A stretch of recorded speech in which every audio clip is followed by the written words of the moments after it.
You see something you want, it is on sale. Limited time offer, only 3 left in stock. Your finger hovers over the buy button. Should you buy it? Today, I am going to give you a simple decision framework. No guilt, no stress, no second guessing, just clarity. Let me start with an honest question.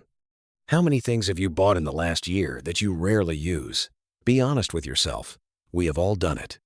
The kitchen gadget that seemed revolutionary, but now sits in a drawer. The clothes that still have price tags attached. The exercise equipment that now holds laundry. The book you never opened. Impulse buys feel good in the moment. That little dopamine hit when you click order is real. But the feeling fades. And what remains is the item, the clutter, and the money you could have used elsewhere. Here is a framework that stops impulse, buys cold. It takes 30 seconds. Ask 3 simple questions before any non-essential purchase. Question 1. Will I use this at least once a week? Think realistically, not hopefully, not maybe someday. Will you actually use it every 7 days? A coffee maker you use daily? Yes. A fancy juicer you will use once a month? No. A pair of work shoes you wear every day? Yes. A formal dress you might wear once a year? No. If the answer is no, skip it. If yes, move to question 2. Question 2.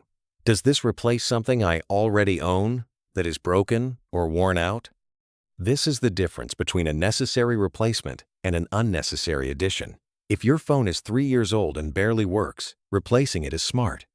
If you already have 3 jackets and want a 4th, that is an addition. Be honest. If you are replacing something worn out, move to question 3. If you are adding to a collection of similar items, think twice. Question 3.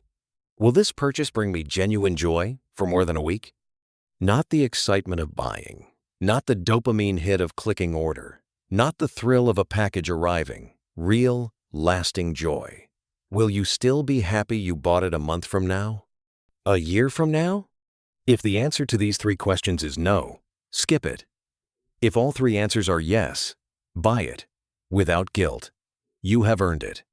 Now let me add 2 more tools to your decision-making toolkit. First, cost per use. Divide the price by the number of times you will realistically use the item. Let me give you an example.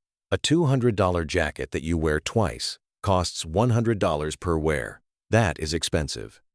A $400 jacket that you wear 200 times costs $2 per wear. That is a bargain. Use this calculation for any purchase over $50. It cuts through marketing hype and reveals the true value. Second, the 48-hour rule.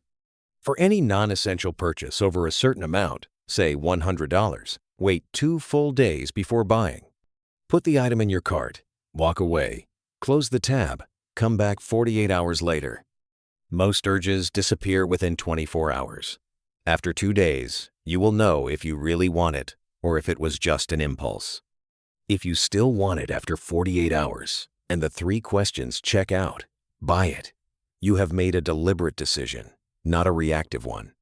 Let me give you a real story.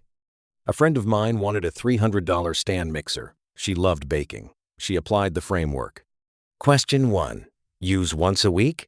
No. She bakes twice a month at most. Question 2. Replace something broken? No. She already had a hand mixer that worked fine. Question 3. Lasting joy? Not really. She enjoyed the idea of baking more, not the actual baking. She applied the 48-hour rule. The urge passed. She saved $300. She used that money for a weekend trip instead. She was far happier with the trip than she would have been with the mixer.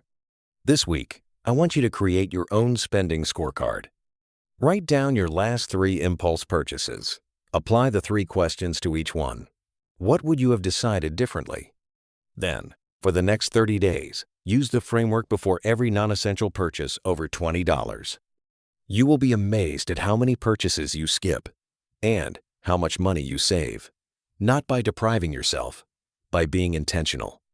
Next episode, we conclude the series with long-term financial clarity, building calm, not chasing wealth. Subscribe so you don't miss it.